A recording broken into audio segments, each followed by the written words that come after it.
आणि जिल्ह्याचं नेतृत्व उद्या चालून मुख्यमंत्र्याच्या रेसमध्ये चालणारा एकच जिल्ह्याचं नेतृत्व आहे, ती म्हणताना अमित भैया विलासराव देशमुख साहेब। आणि लातूर जिल्हा काय करू शकते हे कालच्या इलेक्शननं दावून दिलेलं आहे। एक हाती 43 सीटा निवडून आणल्या भैयाच्या काळामध्ये, साऱ्याने घेरले होते भैयाला, पण एकट्या घबरूनच सारा जिल्हाच झळकावून टाकला।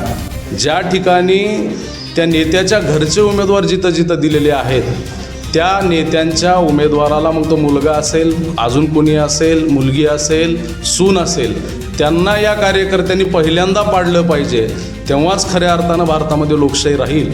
ही स्टेटमेंट नितीन गडकरी साहेबांचं आहे।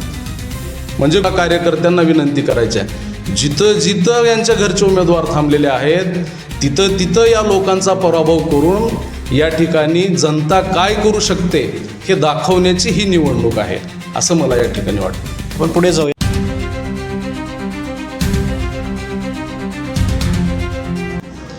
नमस्कार मंडळी, आपण पाहतात मराठवाडा लाईव्ह न्यूज, आवाज जनतेचा। आणि मी नागेश लांजे आपल्यासोबत। मराठवाडा लाईव्ह न्यूजला या ठिकाणी धन्यवाद देऊ इच्छितो की आपण या ठिकाणी सर्वसामान्य जनतेचा आवाज हा लोकांपर्यंत पोहोचून घेण्यासाठी तुम्ही फार मोठं कार्य करत आहात, त्यामुळं आपला पहिल्यांदा मी धन्यवाद देतो, आपलं अभिनंदन करतो। आता या ठिकाणी भारतीय राष्ट्रीय काँग्रेस पक्षाकडून आमच्या उमेदवाऱ्या या ठिकाणी मी दिलेल्या आहेत। आणि भारतीय राष्ट्रीय काँग्रेस पक्षाबद्दल सांगायचं झालं तर सर्व जाती धर्माला सोबत घेऊन एक बलिदानाचा परंपरा असलेला पक्ष, ज्यांनी की देशाला स्वातंत्र्य मिळवून देण्यासाठी अहोरात्र प्रयत्न केलेला आहे, आणि त्याच्याकडे एक विचार आहे। या पक्षाकडून आम्ही या ठिकाणी आमच्या या उमेदवाऱ्या आहेत, याचा आम्हाला मनस्वी खूप आनंद आहे। राहिलं या शहरातल्या किंवा या पंचायत समिती जिल्हा परिषदेमध्ये ज्या काही समस्या आहेत, आता काल परवाच आम्ही एक बाईट बघितली की राष्ट्रवादी काँग्रेस म्हणजे घड्याळ, त्यांचे उत्तम माने जे जिल्हा परिषदेचे सदस्य आहेत, त्यांनी असं सांगितलं की बाबा रस्ते खराब झालेले आहेत, ते आम्हाला रस्ते दुरुस्त करायचे। म्हणजे विद्यमान मंत्री असताना रस्ते खराब आहेत हे त्यांनी मान्य केलेलं आहे, आणि मंत्री असताना ते दुरुस्त होत नसतील तर तुम्ही जिल्हा परिषदमध्ये जाऊन काय दुरुस्त करणार आहात? हा मला थोडं कुठंतरी त्यांचा वेगळा प्रश्न असं या ठिकाणी वाटलेला आहे। आणि गावामध्ये भरपूर अडचणीत, लोकांच्या मूलभूत समस्या या ठिकाणी आहेत। या शिरूरचं नाव मोठं आणि लक्षण खोटं झालेलं आहे। आजसुद्धा तुम्ही फिरत असताना बघा, बऱ्याच ठिकाणी आम्ही मतं मागायला गेल्यानंतर आम्हाला भगिनी समोर येऊन सांगायला लागलेत, नाल्या व्यवस्थित नाहीत। म्हणजे गेली 50 वर्ष या ठिकाणी लोकांनी अंगाचं कातडं काढून या लोकांना दिलेलं असतानासुद्धा या ठिकाणी बऱ्याचशा या ठिकाणी समस्या आणखीन तशाच आहेत। त्या समस्या सोडवण्यासाठी या ठिकाणी आम्ही जनतेच्या समोर मतदानरूपी आशीर्वाद मागण्यासाठी या ठिकाणी जात आहे। म्हणजे जिल्हा परिषदेअंतर्गत, पंचायत समितीअंतर्गत जे काही कामे करता येतील तो करण्याचं आश्वासन देऊन तुम्ही पुढे जात आहे। माझा दुसरा प्रश्न असा आहे की अहमदपूर तालुक्यामध्ये घराणेशाही कुठे पुढे येत आहे का असं जनता म्हणते, कारण जनतेचा आवाज आहे। कारण इथेच सहकार मंत्री पद असताना म्हणा, सरपंच की त्यांच्याकडं आहे, सोसायटी त्यांच्याकडं आहे, तर सर्वसामान्य कार्यकर्त्यास उमेदवारी देण्याची सहकार मंत्री बाबासाहेब पाटील यांनी आपल्या मुलालाच का दिली, असा सुद्धा जनतेचा सवाल आहे। आणि अहमदपूर तालुक्यामध्ये राष्ट्रवादी आणि भाजपाची युती होऊन काही जागा त्यांच्या वाट्याला, काही जागा ह्यांच्या वाट्याला घेऊन आपल्याच पिढ्या पुढं आणण्याचं काम चालू आहे, असं रोष आहे, त्याच्याबद्दल काय सांगते? आता या ठिकाणी आपण जे प्रश्न केलात, आम्ही फिरत असताना लोकांच्या मधून या भावना यायला लागलेल्या आहेत। आता या ठिकाणी घराणेशाही ही कितपत आहे त्याच्यापेक्षा फक्त घरातच असं दिसायला लागलेलं आहे। कारण मला हा प्रश्न कळत नाही की साहेब एवढे मोठे असताना, एवढे शिरूरमध्ये त्यांच्या सर्व जाती धर्माचे कार्यकर्ते या ठिकाणी आहेत, मग कुठल्या तरी जाती धर्माच्याला एखाद्या व्यक्तीला उभा टाकून आपली सर्व ताकद त्यांनी जर या ठिकाणी त्या कार्यकर्त्याच्या पाठीमागं लागली असती तर या ठिकाणी त्यांना, मला वाटते, मतदान मागायला सुद्धा लोकांकडे जायची गरज पडली नसती। कारण तुम्ही म्हटल्यासारखं आता एवढं राज्याचं धोरण ठरवणारं पद त्यांच्या घरात असताना खरं तर त्यांनी मन मोठं करायला पाहिजे होतं, आणि मन मोठं करून कुण्याही एका कार्यकर्त्याला, मराठा बांधवातला कार्यकर्ता असो, मुस्लिम बांधवातला कार्यकर्ता असो, त्याला उमेदवारी देऊन त्या ठिकाणी त्यांनी त्यांच्यासाठी अहोरात्र प्रयत्न करायला पाहिजे होतं. कारण या निवडणुका या कार्यकर्त्याच्या निवडणुका येतात. विधानसभेची निवडणूक नेत्यासाठी झालेली आहे आता इथं तर असं दिसायला लागलं आहे, आणि कार्यकर्त्याच्या ज्या निवडणुका येतात त्या पण घरातच जाऊ लागलेले आहेत. म्हणून लोक या बाबतीत कुठंतरी लोकांमध्ये खंत आहे, आणि नक्कीच ते लोक ही खंत मताच्या पेटीतून या ठिकाणी दाखवतील असे आम्हाला आशा या ठिकाणी आहे. आपण दुसऱ्या प्रश्नाकडे वळूयात. याच भागामध्ये शेतकऱ्याचा आज 15 महिने झालं, 16 महिने झालं, 1.5 वर्ष होऊन गेले उसाला. ऊसाचा तुरा गळून गेला.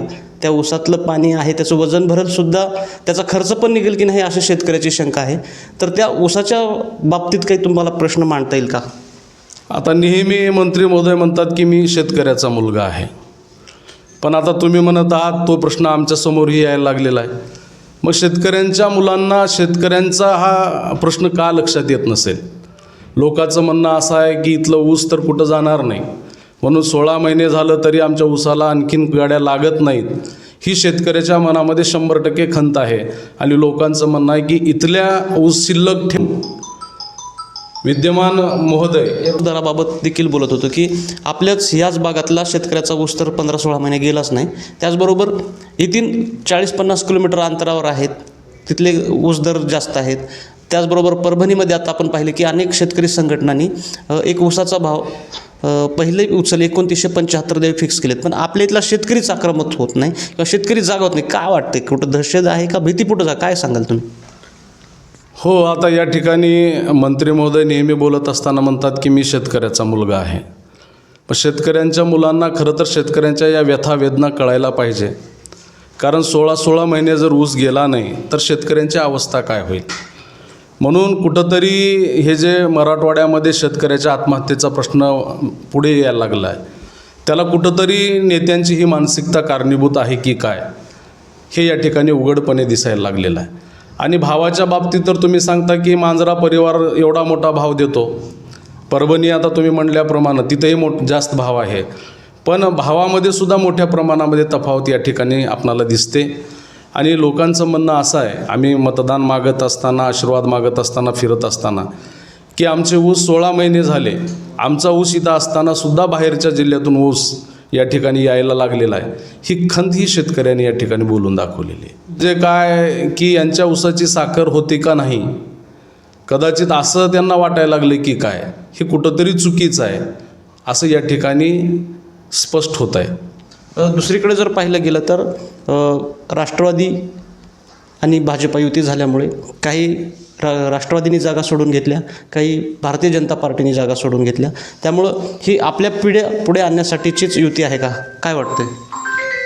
आता भारतीय जनता पार्टीबद्दल जर सांगायचं झालं, भारतीय जनता पार्टी जी एक विजन आणि तत्त्व घेऊन पुढं आलेली पार्टी आहे, त्या पार्टीचे पण तत्त्व आता शिल्लक राहिले नाहीत की काय?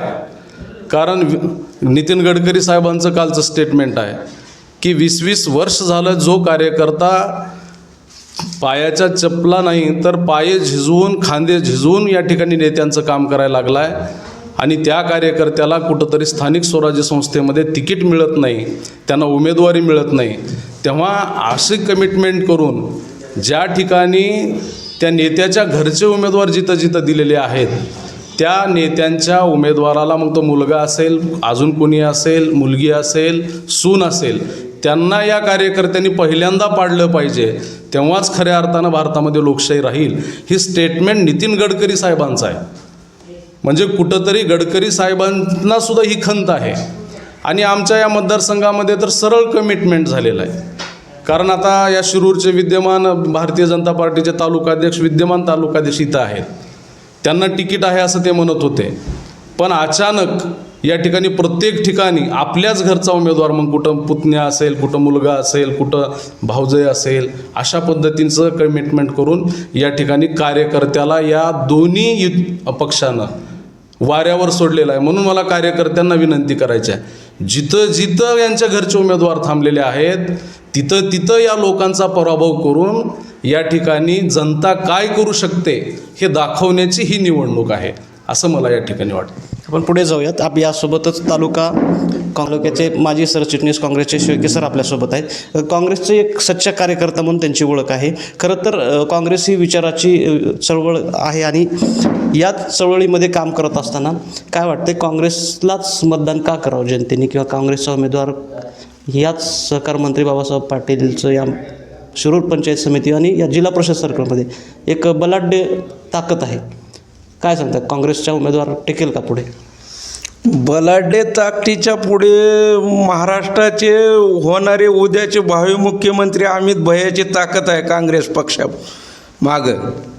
म्हणून आपल्याला जिल्हा बळकट करण्यासाठी आदरणीय अमित भैयाच्या पाठीशी आपण सर्व खंबीरपणे उभे राहूत ही इच्छा मध्ये काय वाटतं तुम्हाला? काय वाटतं, काँग्रेसकडे जास्त लोकांचं मतदान असेल की राष्ट्रवादी, असं काही वाटतंय का? तुमच्या काही आहेत का भावना?